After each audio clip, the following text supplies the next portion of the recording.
उस पर सबसे पहले अनिल गोयल जी आपके पास में आना चाहूंगा। सर, विपक्ष की ओर से लगातार ये मांग की जा रही थी जब से हिंसा वहां पर भड़की थी कि प्रधानमंत्री नरेंद्र मोदी को मणिपुर जाना चाहिए। अब 2 साल के बाद प्रधानमंत्री नरेंद्र मोदी वहां पर पहुंचे हैं। विपक्ष कह रहा है बड़ी देर कर दी मेहरबा आते आते। सोहन जी, सही बात यह है कि कांग्रेस हमेशा और विपक्षी दल हमेशा नकारात्मक सोचते हैं। अगर नहीं गए तो क्यों नहीं गए, और गए तो क्यों गए। इनका तो सिर्फ ये कि हर चीज पर ना नुकर करना। माननीय प्रधानमंत्री जी ने आज मणिपुर में जाकर के जो विकास की लहर बहाई है, जो ट्रेन को वहां से जोड़ा है और जो वहां पर एक शांति स्थापित करने का स्थायी प्रयास करा है, उसकी सराहना करने की बजाय उसके अंदर कमी में कमी निकाल रहे हैं। हम इसको राजनीतिक परिप्रेक्ष्य ना देखें तो अगर मणिपुर का इतिहास देखें तो मणिपुर में हमेशा ही दंगे होते रहे हैं, झगड़े होते रहे हैं, सब कुछ होता रहा है, चाहे वो किसी की भी सरकार। वहां की जो स्थिति है उसको ठीक करने में कहीं ना कहीं कांग्रेस ने अपना जो भूमिका निभानी चाहिए वो नहीं निभाई। हमारे 1988 के बाद कांग्रेस का 2014 तक राज था, इसके बीच में मणिपुर जरा था। क्या प्रधानमंत्री कांग्रेस के वहां पर गए थे? नहीं गए, लेकिन फिर भी हमारे प्रधानमंत्री जी वहां पर गए हैं। हमारे गृह मंत्री जी ने और हमारे मंत्रियों ने समय समय पर बार बार दौरा करा है और 2 साल के अंदर लगातार प्रयास करने के बाद में आज वहां पर शांति स्थापित होने की प्रक्रिया शुरू हुई है।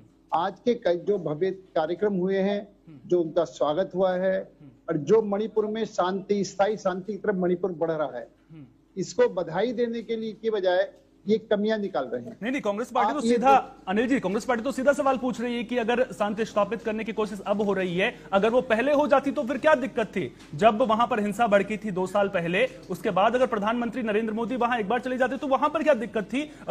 जो अब कर रहे हैं वो तभी कर देते। सोहम जी, देखो एक बड़ी स्पष्ट बात है, वहां पर जाकर के फोटो तो नहीं खिंचवाना था, वहां पर जाकर के फोटो शो तो नहीं करना था।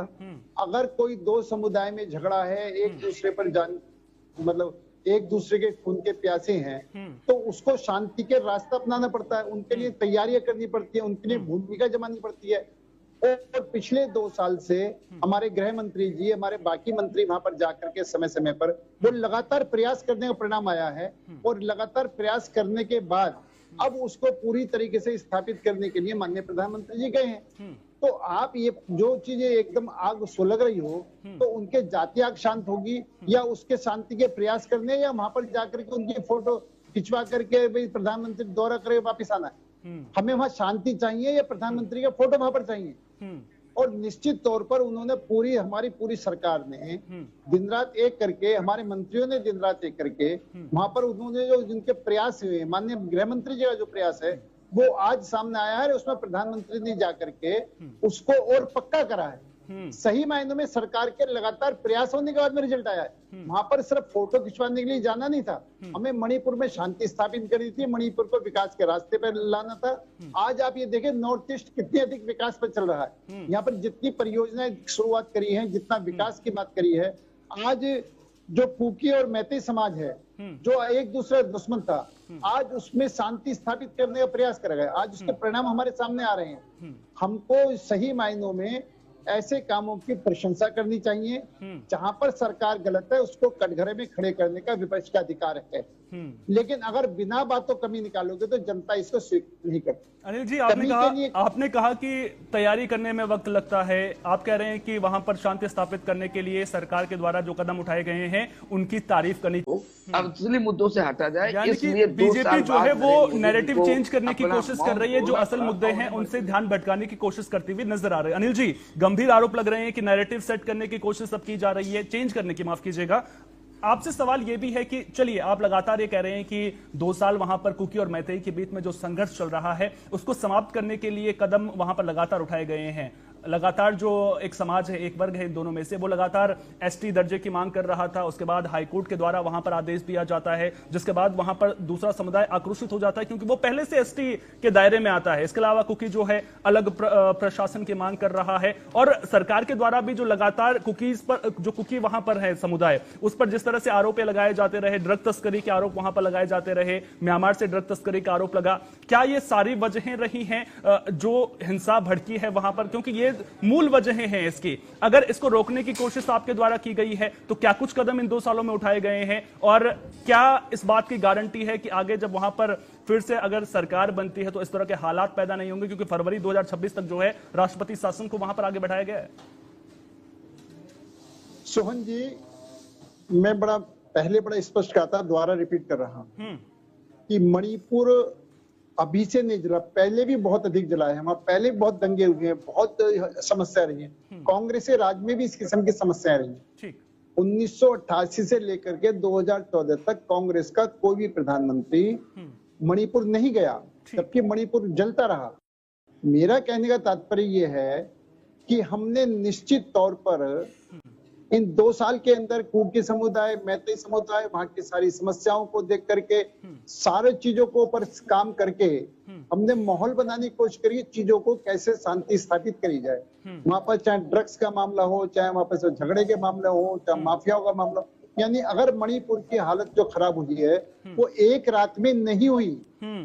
अब मैं इसमें राजनीतिक आरोप प्रत्यारोप नहीं लगा रहा, ये शुरू से ही वहां की हालत खराब रही है और इसके अंदर आरोप सही मायनों में कांग्रेस की जो छोटी सोच थी या जो उसको समाप्त करना था उसको कोई प्रयास नहीं करा।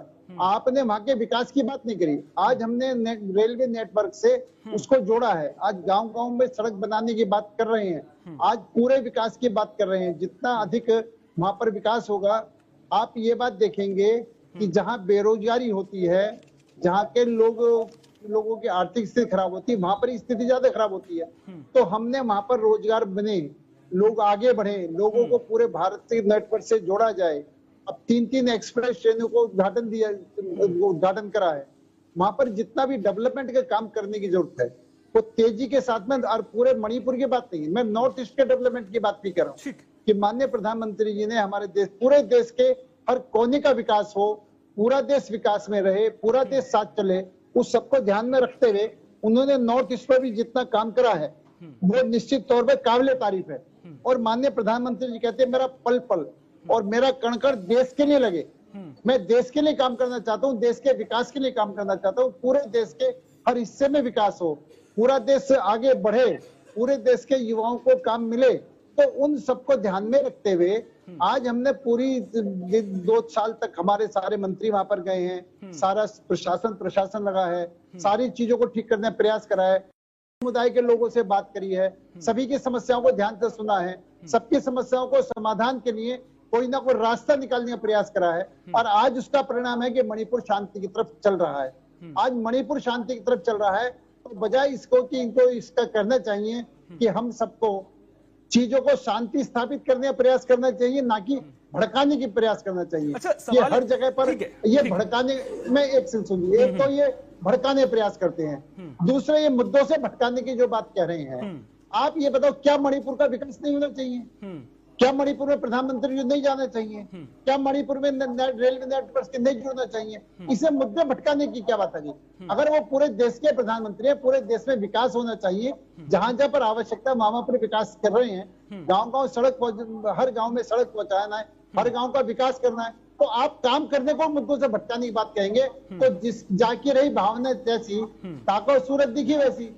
आपकी जो सी भावना है आपको वैसा ही दिखाई देगा। आपको यही नहीं दिखाई दे रहा कि इन सब परिस्थितियों में भी आज भारत विश्व में कितनी तेजी से आगे बढ़ रहा है। पूरा विश्व भारत का लोहा मान रहा है, ठीक है, पूरा विश्व भारत की बात को ध्यान से सुन रहा है और आप उसके अंदर कमियां निकाल रहे हैं। आप अगर ये देखें नेपाल के अंदर क्या हो रहा है, बांग्लादेश के अंदर क्या हो रहा है, श्रीलंका के अंदर क्या हो रहा है, पाकिस्तान के अंदर क्या हो रहा है, आज आप ये देखें रूस यूक्रेन के अंदर क्या हो रहा है, उसके बावजूद भी, आशीष जी आपके पास, उसके बावजूद भारत तेजी से आगे बढ़ रहा है। और इसके लिए इनको ये इनके बात पच नहीं रही है, विपक्ष को ये बात अच्छी नहीं लग रही है। अच्छा, और विपक्ष को विकास होता दिखाई नहीं दे रहा है। एक सवाल आपसे, विकास में रोड़ा बनना चाहते हैं। ठीक है, अब सवाल मेरा आपसे ये है कि अगर मैतेई को वहां पर एसटी का दर्जा आप दे देते हैं, कुकी समाज क्योंकि पहले से एसटी में आता है, तो उनको ये डर है कि जो हमारा अस्तित्व है वो वहां पर खो जाएगा। अब कुकी समाज अलग से प्रशासन की मांग कर रहा है कि हमारा प्रशासन आप अलग से दे दीजिए, कुकी लैंड, इस तरह की जो उनकी मांग लगातार वहां पर रही है, इससे अखंडता को खतरा है। ये बात मैं मानता हूं कि मणिपुर की अखंडता इससे प्रभावित होती हुई नजर आएगी। इसके अलावा लगातार जो और भी मांगे उनकी हैं, उनको लेकर के भी अब विकल्प क्या है सरकार के पास, मैं वो समझने की कोशिश कर रहा हूं। जो ये पेंच फंसता हुआ नजर आ रहा है दोनों समुदायों के बीच में, उसको सुलझाने के लिए कदम क्या उठाए गए हैं सरकार की ओर से? अब विकास की सौगात की बात आप लगातार कर रहे हैं कि प्रधानमंत्री ने आज विकास की सौगात दी है, निश्चित तौर पर काबिले तारीफ है। पूर्वोत्तर हो, देश का कोई भी हिस्सा हो, विकास पहुंचना चाहिए। जब विकास पहुंचेगा तो शायद जो ये दिक्कतें सामने आ रही हैं वो दूर होंगी। लेकिन जो असल मुद्दे हैं, कई जो कुकी समाज है और मैतेई समाज है, उससे निपटने के लिए सरकार क्या कदम वहां पर उठा रही है, वो मैं समझना चाहता हूं आपसे। नहीं, ये कुकी और मैतेई समाज जो है उन सबके साथ लगातार 2 साल से वार्ता करने के बाद में, बातचीत करने के बाद में जो ये शांति स्थापित हो रही है वो इसलिए हो रही है, हमारा लगातार प्रयास रहा है। लगातार माननीय गृह मंत्री जी मणिपुर से टच रहे हैं और उनकी समस्याओं के बारे में दोनों समुदाय के प्रतिनिधि से बात करिए, दोनों समुदाय से बात करिए और उन सबका कोई ना कोई बीच का रास्ता निकालने का जो प्रयास हुआ है, जिसका परिणाम ये आज आपके सामने दिखाई दे रहा है। इसके बाद में आगे इसका परिणाम दिखाई देगा, क्योंकि कोई भी समस्या हम एक साथ एकदम बैठ के हल नहीं हो सकती। इसके बारे में भी दोनों समुदाय से मिलना, दोनों समुदाय से बातचीत करना, उनके बातों को ध्यान से सुखपूर्वक सुन के उनके समस्या का समाधान क्या हो सकता है उससे बार बार चर्चा करना, बार बार चर्चा करे, रास्ता निकालना और रास्ता निकालने के बाद में काम होना। तो ये सब इसी बात की कड़ी है। आप ये देखेंगे आज नक्सलवाद समाप्ति के ऊपर है। आज हम नक्सलवाद को चाहे नक्सलवाद हो, चाहे आतंकवाद हो, चाहे मणिपुर, उसके समाधान पर काम कर रहे हैं। ठीक है, कुल मिलाकर आप ये कह रहे हैं कि बातचीत के जरिए रास्ता निकालने की कोशिश यहां पर की जा रही है। आशीष जी, अब आप ये नोटिस। ठीक है, अनिल गोयल जी से फाइनल कमेंट ले लेता हूं, क्योंकि आप तीनों ने ही बड़े गंभीर सवाल उनसे पूछे हैं, इसलिए फाइनल कमेंट उनका मैं लेना चाहूंगा यहां पर। अनिल जी, सरकार मणिपुर को लेकर के गंभीर नहीं है, पहला आरोप आप पर यह लगा है। दूसरा यह कि जब भी कोई मुद्दा उठाया जाता है आप ठीकरा घुमा फिरा करके कांग्रेस पार्टी पर फोड़ देते हैं। और तीसरा, जिस तरह से नैरेटिव सेट करने को लेकर के उन्होंने पहले सवाल उठाए थे, उसका आपने जवाब दिया था। वो ये कह रहे हैं कि प्रधानमंत्री नरेंद्र मोदी के इस दौरे की टाइमिंग बहुत कुछ कहती है, क्योंकि अब 2026 में मणिपुर में चुनाव संभावित हैं। राष्ट्रपति शासन तब तक का ये वहां पर बिहार में चुनाव है, वहां पर आप मैसेज देने की कोशिश कर रहे हैं। कम शब्दों में फाइनल जवाब आपका। निश्चित तौर पर मैं एक एक बात का जवाब दूंगा। मेरे कांग्रेस के प्रवक्ता ने कही थी कि जहां जना पड़े पैर संतन के वहां पर बंटाधार, वो बात राहुल गांधी पर लागू है। बेचारे जहां भी जाते हैं चुनाव हार के आते हैं और इन्हें राहुल गांधी से ऐसी क्या नफरत है कि राहुल गांधी को वो बात कहनी किसी और पर आरोप लगा, क्योंकि सीधे के लिए बात कही गई है। आपसे पूछा गया कि आप क्या कर रहे हैं, आप राहुल गांधी पर चले गए। अगर आपकी पार्टी ने कोई काम नहीं किया है और आपकी पार्टी की नहीं है तो आप मत बिना भाषण देना, तो हमारे जरूरी थोड़ा अपना भाषण देना। आपको जब कांग्रेस की बात करनी तो कांग्रेस में जाइए, आप बात की व्यवस्था कर देता हूँ। मणिपुर के लिए गंभीर हैं, मणिपुर के गंभीर नहीं होते तो 2 साल से लगातार प्रयास कर रहा है। भाजपा में क्या कर रहे हैं, स्थापित करके दिखा रहे हैं। ये हमारी गंभीरता का परिणाम है कि हमने उस बात को गंभीरता से लिया है और उस समस्या के समाधान का प्रयास करा है और उसका समाधान होता दिखाई दे रहा है। तो निश्चित तौर पर हम चाहे समस्या का मामला हो और ये जो टाइमिंग की बात कहते हैं, तो जब भी हमने अच्छे काम करे हैं, हर काम पर हमारे विपक्ष ने टाइमिंग का सवाल उठाया है। ये अच्छा काम अभी क्यों, ये अच्छा काम अभी क्यों? हर चीज पर टाइमिंग नहीं होती। अच्छे काम का कोई टाइमिंग नहीं होती। जब भी अच्छा काम होता हो, जब भी विकास का काम होता हो, जब भी शांति का काम होता हो, जब भी आतंकवाद को खत्म करने का काम होता हो, आपदा में अवसर ढूंढ रहे हैं। मणिपुर की हिंसा पर साथ खड़े नहीं हुए। आज पूरा मणिपुर चल रहा है, तो आज ये आके नील बदलाकर चले गए। अपनी नाकामियों को छुपाने का तरीका है। ठीक है, बहुत बहुत शुक्रिया आप सभी मेहमानों का इस चर्चा में हिस्सा लेने